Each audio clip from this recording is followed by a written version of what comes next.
మరొకసారి నాయన నీ వాక్యం చేత మమ్మల్ని బ్రతికించండి.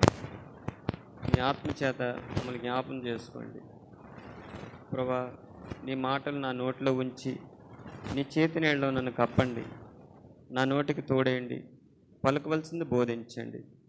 ఈ పరిచర్య అంతటికీ కూడా నీ నామానికి మహిమ కలిగినట్లు కూడి వచ్చిన మా అందరికీ కూడా దీవెనకరంగా, ఆశీర్వాదకరంగా, సమాధానకరంగా చేయమని ప్రభా మమ్మల్ని మీ కృపాహస్తాలకు అప్పగించుకుంటూ ప్రభా ఈ సమయాన్ని మాకు ఇచ్చావు. మీరు మాకు శిరస్సుగా ఉన్నారు, సంరక్షకుడిగా ఉన్నారు ప్రభా, తండ్రిగా ఉన్నారు, దేవుడిగా ఉన్నారు. అటువంటి కృప భాగ్యం మీ కుమారుడైన యేసుక్రీస్తులు అనుగ్రహించారు. అందుకొరకే ఆయన లేఖనముల ప్రకారం మా పాపాల కొరకు మరణించారు, సమాధి చేయబడ్డారు. సమాధిలోంచి 3 దినాలు లేపబడి 40 దినాలు సజీవునిగా కనపరుచుకుని పరలోకానికి వెళ్ళరా అన్న మా ప్రభువును రక్షకుడైన యేసుక్రీస్తు నామంలో మీ సహాయం కొరకు అడుగుచున్నాను తండ్రి, ఆమేన్. బైబిల్ గ్రంథాలపైకి బైబిల్ కోరస్ పాడదాం. పఠింప శ్రేష్ఠ గ్రంథము బైబిల్, పఠింప శ్రేష్ఠ గ్రంథము బైబిల్, అనుదినం పఠించిన ప్రేమ తోడ నడుపును. ఓ పఠింప శ్రేష్ఠ గ్రంథము బైబిల్.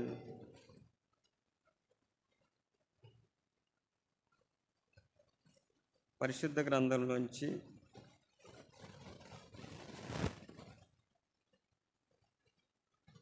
మత్తయి సువార్త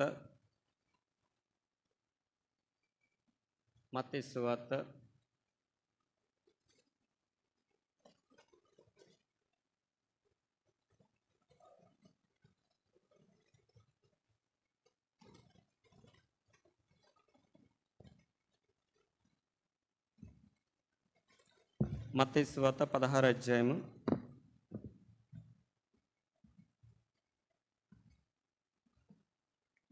16 అధ్యాయము 18వ వచనం చదువుకుందాం.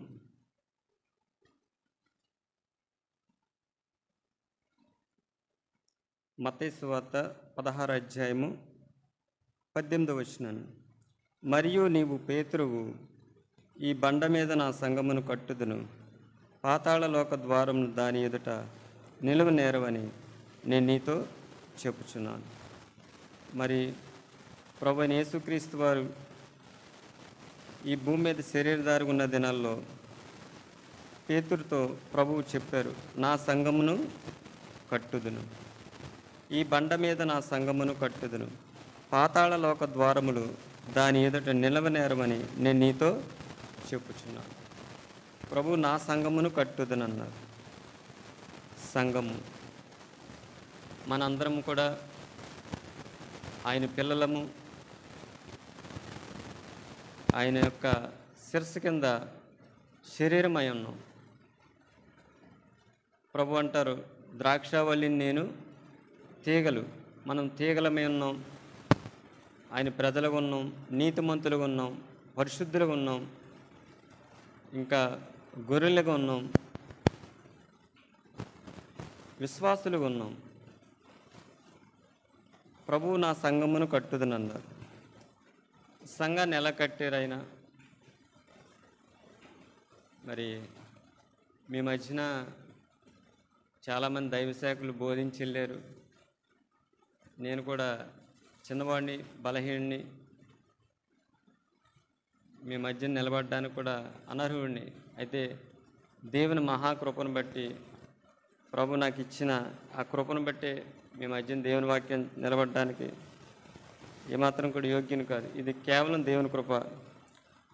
మరి ఈ సమయంలో నా సంఘమును కట్టుదును, ఈ బండ మీద నా సంఘమును కట్టుదును. సమరయ స్త్రీతో ప్రభు మాట్లాడుతుంటారు. చూడండి, యోహాను సువార్త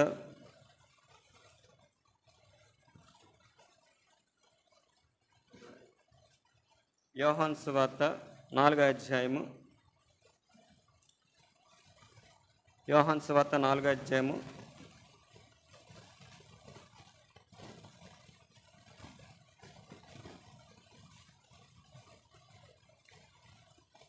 23 వచనం, 24 వచనం. అయితే యథార్థంగా ఆరాధించువారు ఆత్మతోనూ సత్యముతోనూ తండ్రిని ఆరాధించు కాలం వచ్చున్నది, అది ఇప్పుడునే వచ్చున్నది. తన్ను ఆరాధించేవారు అట్టివారే కావాలని తండ్రి కోరుచున్నాడు. దేవుడు ఆత్మ గనుక ఆయన ఆరాధించేవారు ఆత్మతోనూ సత్యముతోనూ ఆరాధింపవాలి. ప్రభువు సమరయ స్త్రీతో చెబుతూ, దేవుడు ఆత్మ గనుక ఆయన ఆరాధించేవారు ఆత్మతోనూ సత్యంతో ఆరాధించాలంటే సంఘము తండ్రిని ఆరాధించాలి. సంఘము దేవుని గణపరచాలి. ఎందుకంటే ఇక్కడ ప్రభువే చెప్పారు, యథార్థత ఉండాలంటండి.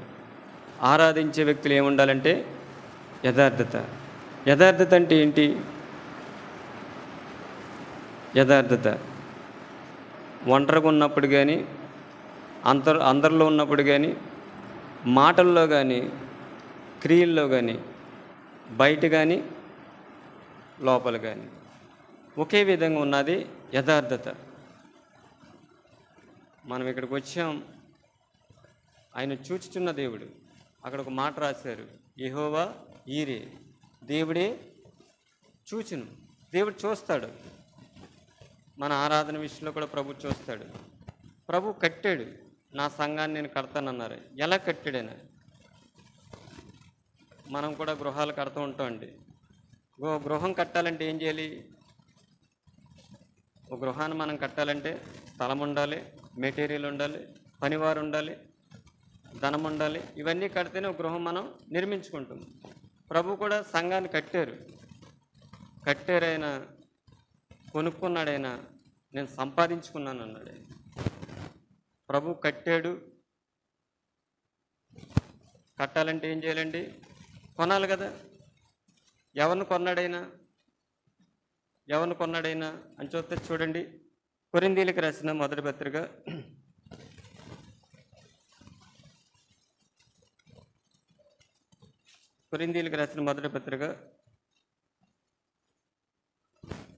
6వ అధ్యాయము 20వ వచనం.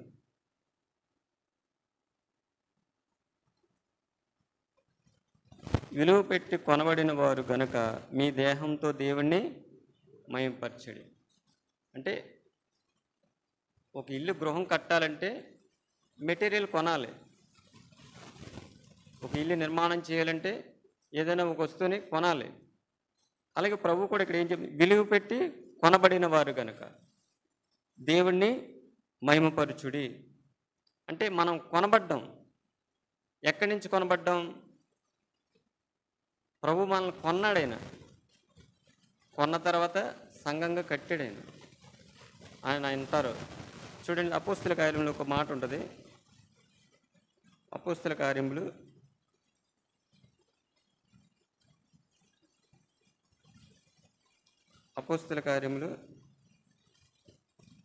20వ అధ్యాయం 28వ వచనం.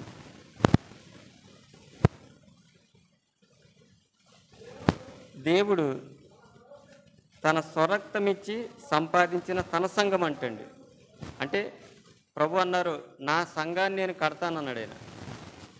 ఆయన కొన్నాడు. రెండవదిగా ఆయన కట్టాడు, సంపాదించాడు. ఎక్కడి నుంచి మనల్ని కొన్నాడు? అందుకే అపోస్తలుడైన పౌలు గారు ఒక మాట అంటారు, రోమీలకు రాసిన పత్రిక చూడండి. అపోస్తల కార్యములు రోమీలకు రాసిన పత్రిక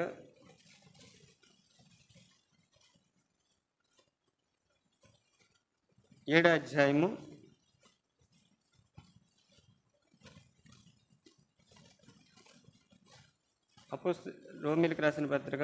7వ అధ్యాయము ఇక్కడ ఒక మాట అపోస్తలుడైన పౌలు గారు అంటారు. 17వ వచనం చదవండి.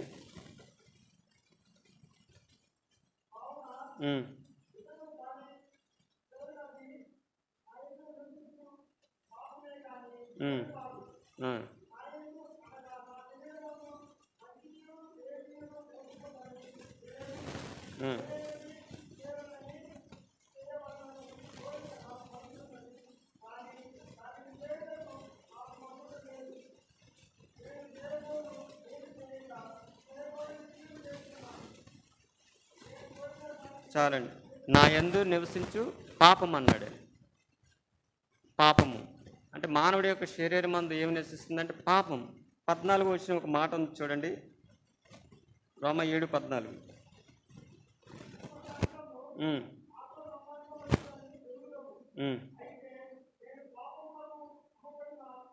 అమ్మబడి శరీరం అంటే పాపానికి అమ్మబడ్డం. మనం అందరం కూడా ఏం చేసామంటే పాపానికి అమ్మబడ్డామంటే. అందుకే యేసుప్రభువు వారు యోహాను సువార్తలో ఒక మాట అంటారు చూడండి, యోహాను సువార్త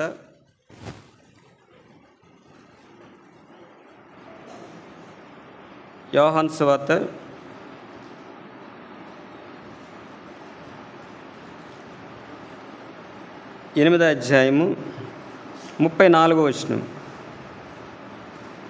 అందుకు యేసు, పాపం చే ప్రతివాడును పాపమునకు దాసుడని మీతో నిశ్చయముగా చెప్పుచున్నాను. మనం అందరం కూడా పాపానికి అమ్మబడ్డాం. రెండవదిగా పాపానికి ఏమై ఉన్నామండి? దాసులం. పాపం మనల్ని ఏలుతుంది. పాపం మన మీద ప్రభుత్వం చేస్తుంది, అధికారం చేస్తుంది. అంటే పాపం మనకు యజమానుడే ఉన్నాడు. మనం అందరం కూడా పాపానికి అమ్మబడ్డాం. ఎవరి ద్వారా? రోమీలకు రాసిన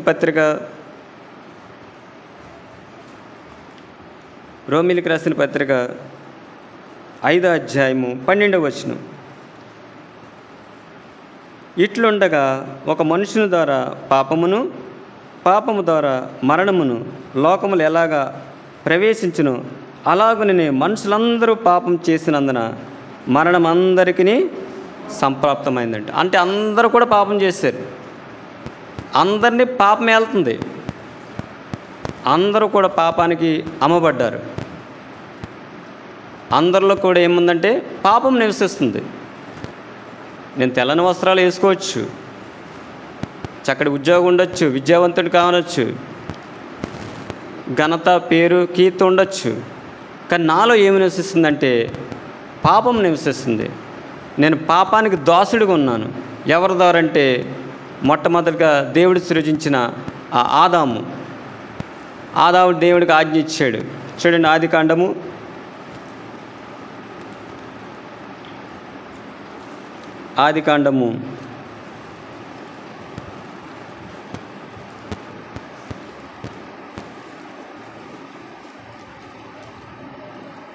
2వ అధ్యాయము 16వ వచనం. మరియు దేవుడైన యెహోవా, ఈ తోటలో ఉన్న ప్రతి వృక్ష ఫలమును నువ్వు నిరభ్యంతరంగా తినవచ్చు, అయితే మంచి చెడ్డలు తెలివినిచ్చు వృక్ష ఫలాన్ని నువ్వు తినకూడదు. నీవు తిని దినమున నిశ్చయముగా చచ్చెదవు. దేవుడు ఆజ్ఞ ఇచ్చాడు.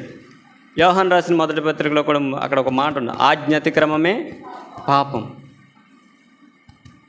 పాపం చేసే ప్రతివాడు కూడా పాపానికి దాసుడు. దేవుడు చెప్పాడు, ఆజ్ఞ ఇస్తే ఆయన తిన్నాడు. మనం అందరం కూడా ఏం చేయబడ్డాం? పాపానికి అమ్మబడ్డాం. అందుకే ప్రభు ఏం చేశారంటే అక్కడ ఒక మాట ఉంది, మనం చదువు కదా, మీరు విలువ పెట్టి కొన్నాను. సంఘాన్ని కొనుక్కున్నాడైనా. ముందు ఎక్కడి నుంచి కొనుక్కున్నాడైనా? చెప్పాలి. ఎక్కడి నుంచి కొనుక్కున్నాడైనా చెప్పాలి. లోకంలోంచి వేరు చేసాడైనా, లోకంలోంచి ప్రత్యేకపరిచాడైనా? ఆయన కొనుక్కున్నాడు. మీరు కూడా ఏదైనా పెన్ను కొనుక్కుంటారో, లేకపోతే ఏ వస్తువు కొంటారో, ఎక్కడి నుంచి కొనుక్కుంటారో? అమ్మేవారి దగ్గర నుంచి కొనుక్కుంటారు. కొనుక్కున్నప్పుడు దాన్ని నేను కొనుక్కున్నానని చెప్తారు ధైర్యంగా. అలాగే ప్రభు అంటున్నారు, ఆయన సంఘాన్ని కట్టడానికి ముందు ఎక్కడి నుంచి? మనం దోసలుగా ఉన్నాం, పాపానికి అమ్మబడ్డాం. ఒక చోట ప్రభు అంటారు, పాపములు క్షమించుటకు మనుష్య కుమారునికి అధికారం ఉందంట. యేసుప్రభు ఈ లోకానికి ఎందుకు వచ్చారంటే పాపాలు తీసివేయడానికి వచ్చాడంట. ఆయన మనలో ఉన్న పాపాలు తీసివేయడానికి ప్రభు ఈ లోకానికి వచ్చారు.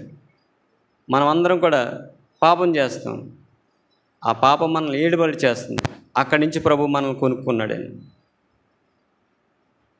ఒక మాట ఉంటుంది చూడండి, రోమీలకు రాసిన పత్రిక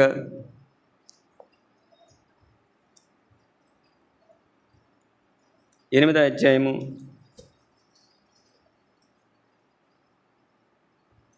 8వ అధ్యాయము 4వ వచనం 3వ భాగంలో మాట ఉంటుంది. పాప పరిహారం నిమిత్తము దేవుడు తన సొంత కుమారుని పాప శరీరాకారంతో పంపి ఆయన శరీరమందు పాపమునకు శిక్ష విధించాడంటండి. యేసు ప్రభువారు ఈ లోకానికి మన పాప పరిహారం నిమిత్తమే తన కుమారుని దేవుడు పంపించాడంట. ఆయన ఏం చేశాడు? ఆయన శరీరమందు పాపానికి శిక్ష విధించాడంటండి. శిక్ష విధించాడు అంటే మనం పాపం చేస్తాం. ధర్మశాస్త్రం ఏంటి? పాపం చేయ ప్రతివాడు ఏం పొందాలి? పాపం వల్ల వచ్చే జీతం మరణం. భక్తుడు అంటాడు, కీర్తనకారుడు కీర్తన గ్రంథం 20:11, నా పాపము ఘోరమైంది అంటాడండి. మన పాపం ఘోరమైందంటండి. దాసులుగా ఉన్నాం, అమ్మబడ్డాం. అక్కడి నుంచి ప్రభు ఏం చేశాడంటే మనల్ని కొనుక్కున్నాడైనా. ఎవని పాపం నిమిత్తం వాడే శిక్ష పొందాలంటండి. అయితే మనకు బదులుగా యేసు ప్రభువారు ఈ లోకానికి వచ్చి మన పాపాల కొరకైనా సిలువపై మరణించాడైనా. ఆయన కొనుక్కున్నాడైనా. కొనుక్కున్న తర్వాత ఆయన కట్టాడైనా. ఎలా కట్టాడు? నా సంఘము నేను కట్టుదును. ఎలా కట్టాడైనా చూడండి, ఎఫెసీయులకు రాసిన పత్రిక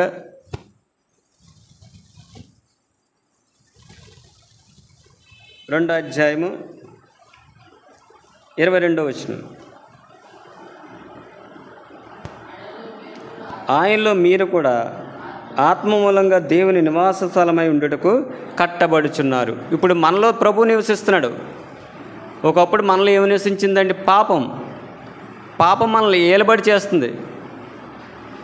పాపం వల్ల వచ్చే జీతం మరణం. మనందరం మరణానికి పాత్రులం, శిక్షకు పాత్రులం. ఒక దినాన వ్యభిచారంతో పట్టబడిన స్త్రీని వాళ్ళు తీసుకొచ్చారు ప్రభు దగ్గరికి. ఈమె వ్యభిచారంతో పట్టబడుతుండగా తీసుకొచ్చినప్పుడు వాళ్ళ ధర్మశాస్త్రం ప్రకారం ఏం చేయాలండి? రాళ్లతో కొట్టి చంపేయాలి. అక్కడ ప్రభు ఒక మాట అంటారు, మీలో ఎవరైతే పాపం చేయలేదో వారు మొట్టమొదటిగా రాయి వేయమన్నారు. చిన్నవారు మొదలుకొని పెద్దవారు వరకు కూడా బయటికి వెళ్ళిపోయారు. అక్కడ ప్రభు ఒక్కరే ఉన్నారు. ప్రభు అంటారు, అమ్మా ఎవరో నీకు శిక్ష విధింపలేదు, నేను కూడా నిన్ను శిక్ష, ఇక పాపము చేయకన్నాడు ఆయన. ఇక్కడ కూడా ఒక మాట, మనం దేవునికి నివాస స్థలంగా, అంటే సంఘానికి శిరస్సు ఎవరండి? ప్రభు. ఇందాక ఒక మాట పాడాము, నిర్మింపబడి తీమి మనము దైవ గృహముగా, నిర్మింపబడి తీమి మనము దైవ గృహముగా, తన కృపచే స్థిరపరచబడి తీమి, తన కృపచే స్థిరపరచబడి తీమి. ప్రభు తన సంఘాన్ని మొట్టమొదటిగా కొనుక్కున్నాడు. పాపులమైన మనల్ని, పాపం చేసిన మనల్ని, దాసులుగా ఉన్న మనల్ని, అమ్మబడ్డని మనల్ని ఆయన అక్కడి నుంచి కొనుక్కున్నాడు. రెండవదిగా ఎలా కట్టాడంటే చూడండి, ఆయనలో మీరు కూడా ఆత్మ మూలంగా దేవుని నివాస స్థలమై ఉండేటకు మీరు కట్టబడుతున్నారంటండి. దేవునికి నివాస స్థలం అంటండి. అందుకే యెషయా గ్రంథంలో ఒక మాట ఉంటుంది చూడండి. యెషయా గ్రంథం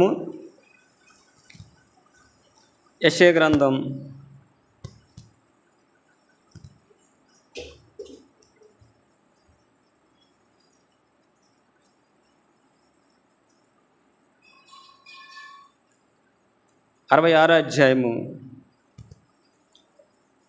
మొదటి వచనం, యెహోవా ఎలాగ ఆజ్ఞించినాడు, ఆకాశం నా సింహాసనము, భూమి నా పాదపీఠము, మీరు నా నిమిత్తం కట్టునుద్దేశించిన ఇల్లు ఏపాటిది, నాకు విశ్రయ స్థానంగా మీరు కట్టుని ఏపాటిది, అవన్నీ నా హస్తకృత్యములు కావా. అంటే ప్రభు ఈ లోకంలో మనం నివసించే ఈ గుడారాల్లో ఆయన ఉండడు. ఎవరిలో ఉంటాడండి? మీరు విలువ పెట్టి కొనబడిన వారు, మీరు మీ సొత్తు కాదు. అందుకే అపోస్తలుడైన పౌలు కొరింథీయులకు రాసిన పత్రికలో ఒక మాట ఉంటుంది, మీ దేహము దేవునికి ఆలయమని మీరు ఎరగరా. ఈ దేహంతో మనం ఏం చేయాలంటే దేవుణ్ణి మహింపరచాలి.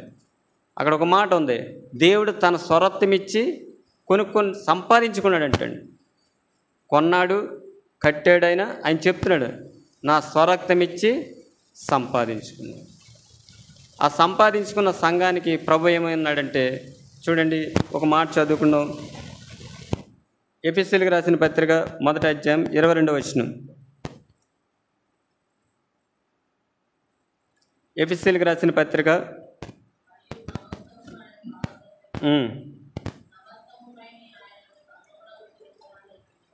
చాలండి. ఆ సంఘానికి ప్రభు ఏమై ఉన్నాడండి? శిరస్సు. ఆయన కొనుక్కున్నాడు, ఆయన కట్టుకున్నాడు, మూడోదిగా సంపాదించుకున్నాడు. సంపాదించుకున్న ఆ సంఘానికి ప్రభు ఏమన్నాడంటే శిరస్సు. చాలామంది వివాహాలు చేసుకుంటారు. వివాహ విషయంలో చాలామంది చేసుకున్న తర్వాత భర్త భార్యకి ఏమవుతాడండి? చెప్పాలి. శిరస్సు అయి ఉంటాడు. శిరస్సు అన్నాడు. భార్య లోబడమని ఉంది. భర్తకు లోబడాలని, రెండవదిగా భయపడాలని, అంటే దేవుడి వాక్యంలో తెలియపరుస్తుంది. అలాగే ప్రభు మనకి ఏమై ఉన్నాడంటే శిరస్సు అయి ఉన్నాడంట. సంఘానికి ప్రభు ఏమన్నాడండి? శిరస్సు. రెండవదిగా చూడండి, ఎఫెసీయులకు రాసిన పత్రిక 5వ అధ్యాయము 23వ వచనం.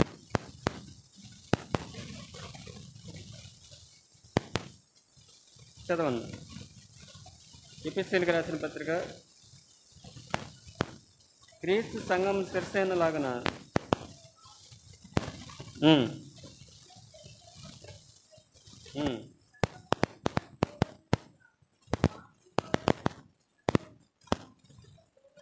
చాలండి.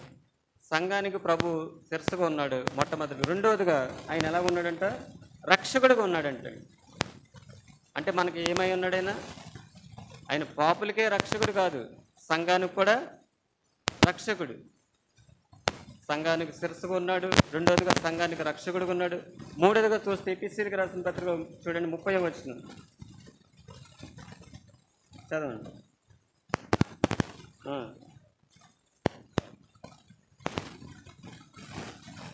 30వ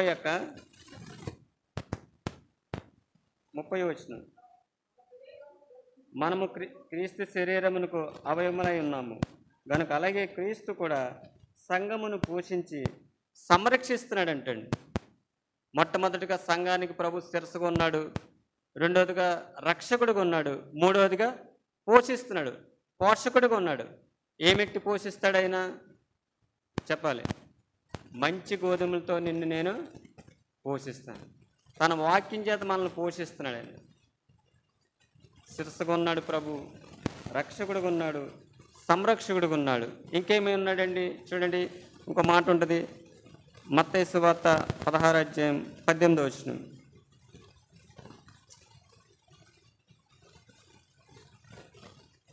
మత్తయి సువార్త 16:18 వచనం చదవండి.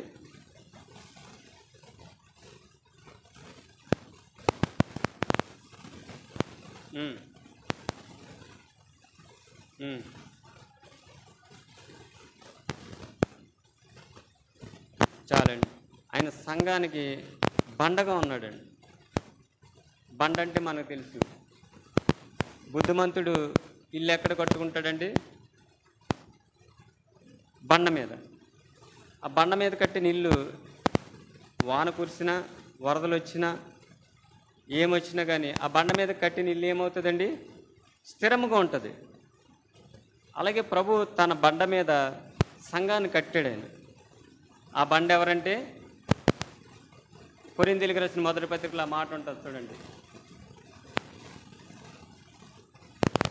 కొరింథీయులకు రాసిన మొదటి పత్రిక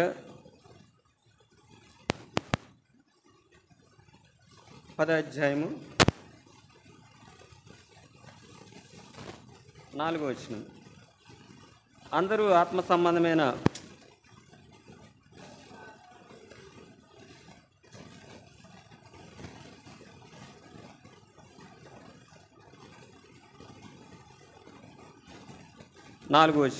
అందరూ ఆత్మ సంబంధమైన ఒకే పానం చేసిరి, ఏలనగా తమను వెంబడించిన ఆత్మ సంబంధమైన బండలోనిది త్రాగిరు. ఆ బండ క్రీస్తే.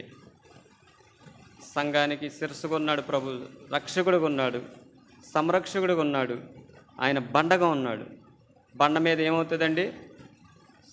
నిలకడ ఉంటుంది, స్థిరత్వం ఉంటుంది. వాన వస్తుంది, వరదలు వస్తాయి, ఏమొచ్చినా కానీ ఆ ఇల్లు ఏమవుతుంది? స్థిరంగా ఉంటుంది. మరి అటువంటి ప్రభుని మనం ఆరాధించాలి. ఇంకా ప్రభు ఏమన్నారు? పేతురు రాసిన మొదటి పత్రిక సంఘానికి ఏమన్నారంటే, పేతురు రాసిన మొదటి పత్రిక 2వ అధ్యాయం 25వ వచనం.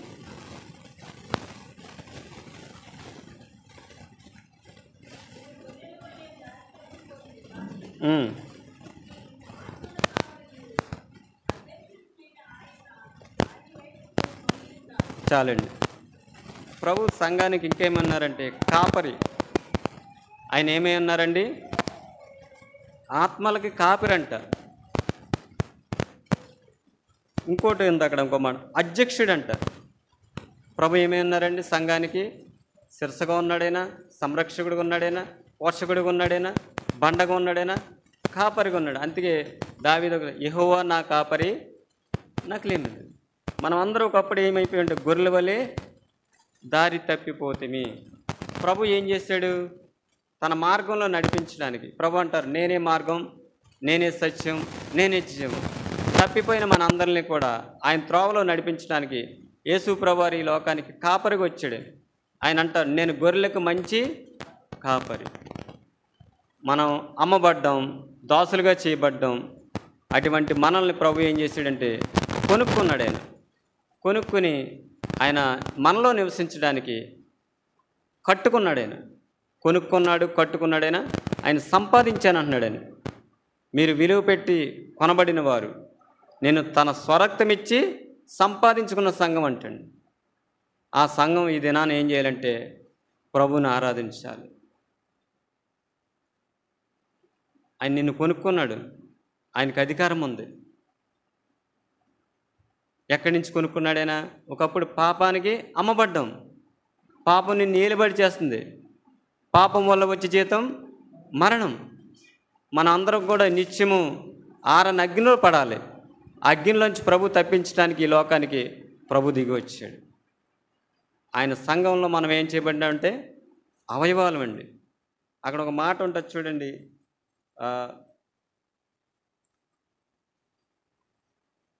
ఎఫెసీయులకు రాసిన పత్రిక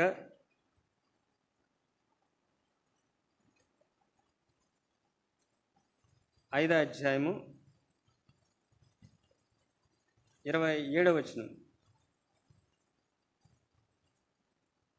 ఎఫెసీయులకు రాసిన పత్రిక 5వ అధ్యాయం 27వ వచనం. అటువలే క్రీస్తు కూడా సంఘమును ప్రేమించి అది కళంకమైనను ముడతైనను అట్టిది మరేదేనూ లేక పరిశుద్ధమైనదిగాను నిర్దోషమైనదిగాను మహిమగల సంఘముగాను ఆయన తన ఎదుట దాన్ని నిలబెట్టుకునవలెను.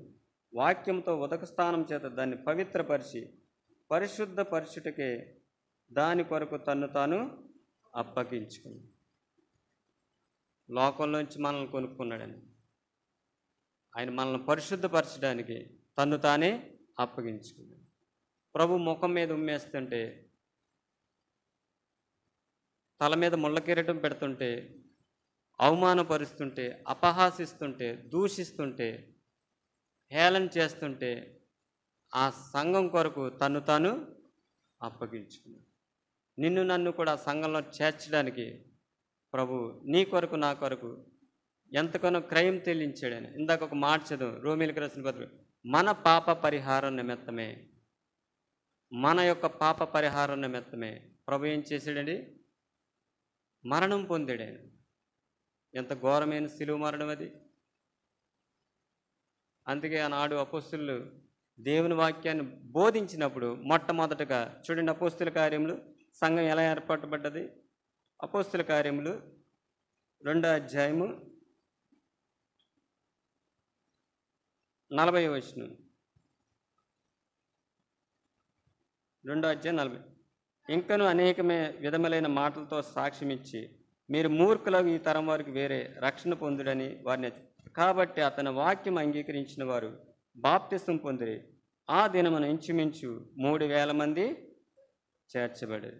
ఎప్పుడైతే అపోస్తులు దేవుని వాక్యాన్ని బోధించారో ఆయన ఒక మాట అన్నాడు, మూర్ఖులైన ఈ తరము వారికి వేరే. ఎవరైతే రక్షింపబడ్డారో వాళ్ళే సంఘం, ఎవరైతే కొనబడ్డబడ్డారో వాళ్ళే సంఘం, ఎవరైతే కట్టబడ్డారో వాళ్ళే సంఘం, ఎవరైతే సంపాదించబడ్డారో వాళ్ళే సంఘం. ఆ సంఘానికి ఆయన శిరస్సు, రక్షకుడు, సంరక్షకుడు, పోషకుడు. అంత మాత్రమే కాపరి, ఆయన అధ్యక్షుడిగా ఉన్నాడు. మరి అటువంటి సంఘంలోకి మనం ప్రభు చేర్చారు. అందుని బట్టి మనం ఏం చేయాలంటే ప్రభుని ఆరాధించాలి, యథార్థంగా ఆరాధించాలండి, ఆత్మతోనూ సత్యంతో ఆరాధించాలి. సంఘమే ప్రభువుని ఆరాధించాలి. నేను కొనుక్కున్నాడు ఆయన. ప్రభా, ఒకప్పుడు నేను పాపిని, నేను పాపానికి అమ్మబడ్డాను, పాపానికి నేను దోసుణ్ణి. పాపం ఎక్కడ తీసుకెళ్తాను? మీ పాపం మిమ్మల్ని పట్టుకును. ఎక్కడ తీసుకెళ్తుంది పాపం? నగ్గిలో తీసుకెళ్తుంది, శిక్షకు పాత్రలు. అటువంటి మనల్ని ప్రభు కొనుక్కున్నాడు, తన ప్రాణం పెట్టి కొనుక్కున్నాడు ఆయన.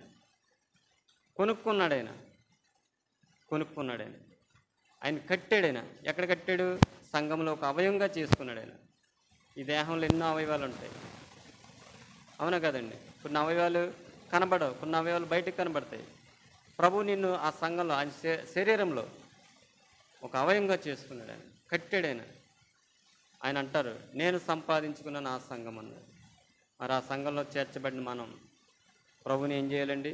ఆరాధించాలి. ప్రభా, నువ్వు నాకు శిరస్సుగా ఉన్నావు, నాకు పోషకుడిగా ఉన్నావు, నాకు అధ్యక్షుడిగా ఉన్నావు, నాకు కాపరిగా ఉన్నావు.